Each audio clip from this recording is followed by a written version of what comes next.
बैठना दिन मजा आ रहा जगी रही हाँ दिए ये भी खड़ा ही हो मारा शायद बन सकता ही लाइए तो बहुत चाचा मैं कहीं लाई रहा तेरा मामा सोना बहुत रही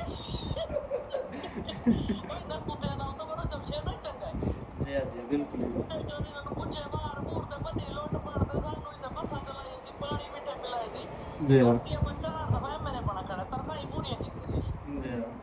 गैरत मंदी सदी जाए भाई ना बेगैरता को लोग थोड़े रख पे जो पे न चले ये हालत है हम तो सब यार बाजी कारगिल से कोई मसला नहीं हां कोई मसला नहीं सोचो मत चोखे लेते पे ना पहले 10 मैं इधर हूं मैं आ गई खड़ा देते हैं डीएसपी दे अच्छा तो पहले तो पे को कहता है नहीं और तो सा डीएसपी तो तले पे वैसे ही बताऊं आकर जो आके घर में आराम था मैं ये निकल के दूध ही जो थे वायरल थी वजह तेनु पैसे कमावन कोई नहीं देता मरती साई ए चलावनी एनजीओ तो ए पैसे कहना पड़े नहीं और तो सा इधर किथे रहंदे पे डीएसपी ते क्या क्या अच्छा इथाई मुजफ्फरगढ़ च अच्छा क्या ते कल अगर हो तो वाल मैं आवे सा इजाजत लो वैसे आप इंटरव्यू ते कितना गिनदे पे ऑलरेडी 50,000 तो काम शुरू थी दा अच्छा 5000 तो थोड़ा है भाजी चलो तो सब 2 लाख से दो तुसा डेली मोटी खेती करो ना ओहो तो ये तब ताजा गरीब बात तुसा गरीब तुसा भाजी ना जरी थोड़ी देर मैंने तेरी आवाज तो पता लग गई भाई ये मेरी तरह घसीट के का दो तुसा अमीर गरीब तब नहीं जब तो मेरा इंटरव्यू करे तेरे को पैसे होवे ना नहीं तुसा साडी बहन ही वही हो जी कोई गाल कह नहीं तुसा ना अमीर गरीब बस ना बराबर डील रखो ना ना अमीर वास्ते ज्यादा है ये तेरे बात मैं तो वाल थोड़ा फिराज हां हां वो तो गल कोई शक है चौके पैसे से पहले पैसे दस वाल में कारगिल तो मैं कल आसा था ये बैग कारगिल कोई ना पहले दस मैं मिलती का नहीं मैं तेरे तकरीर सुना दे तो मोबाइल दे ते पैसे करके ते वल जाए यो गीता वालों इंटरव्यू दी टॉपिक की दसाई दो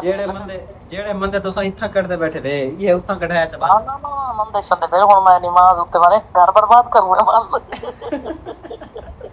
मुझसे मैं कदे के घर तो सकून तो ही लाए और जी टॉपिक तो वैसे थोड़ा सही है ये पहले भी माशाल्लाह नो लीड दे गुरबत पॉवर्टी मेरी एजुकेशन दा फायदा चाहो ए उनी थाई दे चबल चबड़ाए ते आगे तो सकाशा छोड़िए लोग पार दे पीछे तो इतना ज्यादा ही नहीं लगना चाहिए और ये भी तो ना चोरा जा के हर चीज कब सा टी शो दे दी बस वो जो मेरे खाता मुका हुआ है बुझ वाला कम तो ते अंदर दिया है वो गरीब मुजफ्फरगढ़ चा ता खड़ा बाजी ताई उदे पल्ले छोड़ी दे कशे नहीं ਉਹਦੇ ਖਾਣਾ ਤੇ ਦੇ ਕੋਲ ਲੱਦਾ ਉਹ ਫਰ ਜਿਹੜਾ ਇੱਕ ਉਹ ਫਰ ਕੇ ਤੋੜ ਕੇ ਤਾਂ ਪਿਆ ਉਹ ਇਹਨੂੰ ਲੋਕਾਂ ਸਮਝਾਇਆ ਨਾ ਅਸਲ ਤੇ ਹੁੰਦਾ ਗੁਰਦਾ ਖੜਾਈ ਨਾ ਬੱਤਾ ਹਾਂ ਗੁਰਦਾ ਬੰਦਾ ਖੜਾਈ ਫਾਸ਼ਾ ਬੜਾ ਠੀਕ ਹੈ ਤੇਰੇ ਸ਼ੋ ਜਾਬਾਦ ਵਿੱਚ ਮੈਂ ਉਹਨਾਂ ਨੇ ਜਿਹੜਾ ਕੁਝ ਕੀਤਾ ਤੂੰ ਡੇ ਮਾਰ ਇਹਨੂੰ ਦੀਆਂ ਰੰਨਾਂ ਲਾਇਆ ਵਾਲੀ ਤੇ ਆ ਕਦੇ ਜਿਹੜਾ ਮੈਂ ਜਿਹੜੀ ਦੇ ਨਾਲ ਟਿਕਾ ਕਰੇ ਤਾਂ ਇੰਗਲਿਸ਼ ਵਿੱਚ ਮੇਰੀ ਕੰਪੇਨ ਕਰੇ ਸੀ ਜੇ ਤੂੰ ਮੈਂ ਦਿੱਤੀ ਤੇ ਮੈਂ ਕਹੇ ਤਾਂ ਵਨੇ ਵਾਹ ਯਾਦ ਬੰਦਾ ਇਹਨੂੰ ਮੈਂ ਸਵੇਰੇ ਆ ਤੇ ਮੈਂ ਕਿ ਜਲਸੇ ਤੋਂ ਦਿਲਾ ਕਰ ਦੋ ਸਾਰੇ ਸ਼ੁਗਲ ਦਿੱਤੀ ਵੇ ਸੀ मैं अच्छा जेड़ा ठेड़ी करी में थईम दा इलाज की था मी ते बिहारी कॉलोनी दे चकले दा तेरा वो मेरी तो वो प्रैक्टिस आई लोटे पिलावन बारले बाजी तबाह कर सटे वे शो दे अल्लाह करे ते चोटू के सजा थोड़े आप में भी कोई अकाउंट वायरल थे बाजी किथे थी है ये तो नहीं थींदा चूरे चावण वाली वायरल नहीं थिया मेरा हो भैया नहीं तो आपना बनाया नवा बनाया तो सही चलदा भी है ਤੇ ਅੱਗੇ ਕੱਟਦੀਆਂ ਵੀ ਨਾ ਉਹ ਲਿਖਦੀਆਂ ਵੀ ਬੰਦੇ ਲਿਖਣ ਦੇ ਉੱਤੇ ਇਹ ਕਰ ਦਿੰਦੇ ਹਨ ਬਲਾਕ ਮਾਰ ਦਿੰਦੇ ਹਨ ਨਾ ਸ਼ਿਕਾਇਤਾਂ ਆਉਂਦੀਆਂ ਮੰਨ ਲਓ ਚੰਗੇ ਵਾਲੇ 15-20 ਹਜ਼ਾਰ ਉਹਦੇ ਠੀਕ ਹੈ ਤੇ ਵਾਲੋ ਇਹ ਠੀਕ ਹੈ ਹੁਣ ਵਾਲਾ ਨਵਾਂ ਪੇਜ ਬਣਵਾਇਆ ਮੈਂ ਜੀ ਨਾਲ ਇਹ ਉਹਦੇ ਉੱਤੇ ਉਹਦਾ ਤਰੀਕਾ ਦੱਸਿਆ ਵੀ ਲਿਖਣੀਆਂ ਨਹੀਂ ਗੱਲ ਘੱਟ ਛੋੜਨੀ ਹੈ ਅੱਛਾ ਮਾਲ ਦਾ ਵਾਲ ਸਾਹਿਬ ਉਹਦੇ ਪੈਰ ਦੇ ਥਤਰੀ ਜੇ सीधा काम करो जो अपना चैनल चलाओ बाहर दे तो पैसे लो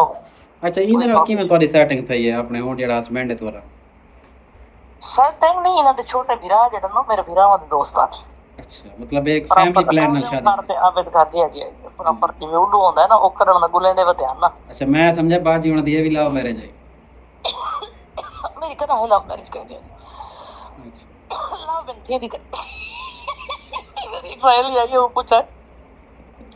बाजी तो भाईजान नाल लव थई है मैं कहा बाजी मैं वो पासे लगी गई जिते लव होंदी काई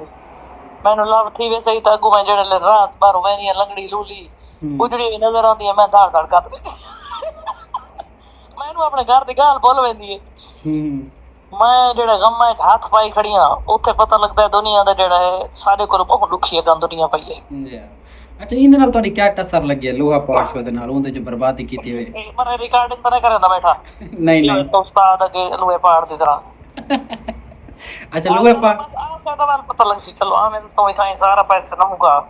ਅੱਛਾ ਚਲੋ ਠੀਕ ਹੈ ਓਕੇ ਠੀਕ ਹੈ ਭਾਜੀ। ਦੋਸਤੋ ਤੁਸੀਂ ਸੁਣੇ मैडम गुलशन सुल्ताना जेड़े के एक जिन्हां को असां भेण दे बराबर समझेंदे हैं अलहमदुलिल्लाह उन्हां नाल एक साडे ताल्लुक है और भेण भी रब्बी उन्हां नाल बहुत अच्छे न ते उन्हां नाल गलबात थींदी पई है एक मुलाकात थी इंटरव्यू थी ते वो एक मजाकिया जिवें मिजाहिया अंदाज दे विच मेरे को पुछदे पैन कि वो कितने पैसे दे से हालांकि पैसे नाल उन्हां दा कोई ताल्लुक है नहीं 50 वारी पहले उन्हां को मैं मिल आया तस्वीरां मेरे को मतलब है कि बहुत अच्छी हैं एक मजाक दे विच जिस टाइम आए ना मैं को अदर के कितने सा को पैसे दे जस्ट मजाक दी हद तक है बाकी कोई दे रियल चीज क्या नहीं ये ना होवे कि कल को मैडम साहब के खिलाफ तुसा आवाज उठाई खड़े हो के जियो पैसे मंगते पे कोई उन्हें पैसे नहीं मंगे जस्ट एक हंसी मजाक दे विच वो मेरे नाल गप लेदे पे हन कि मेरे को कितने पैसे दे से इंटरव्यू दे बाकी वो साडी सिस्टर हैं बहन हैं साडी अल्लाह ताला उन्हें को मजीद तरक्कियां देवे ते उन्हें को शादी मुबारक जेड़ा कि मेरे ख्याल तक तीसरी चौथी शादी है उन्हें दी चौथी शादी है ते अल्लाह ताला उन्हें को ये अज़दवाजी ज़िंदगी अल्लाह ताला उन्हें दी खुशगवार बनावे आमीन सुमा आमीन इंशाअल्लाह कल परसों उन्हें इंटरव्यू करे सूँ लाइव तो दिखाए सूँ सारे दोस्तों को व्यूअर्स को ते इन नाल ही उन्हें वीडियो का इख्तिताम करेंगे हैं कल इंशाअल्लाह मैडम गुलशन सुल्ताना एडवोकेट उन्होंने नाल लाइव मुलाकात करवाए सूँ ते मैडम साहब उन्होंने अच्छी गुफ्तगू अच्छे टॉपिक इंशाअल्लाह दोस्तों नाल शेयर करे सूँ शुक्रिया।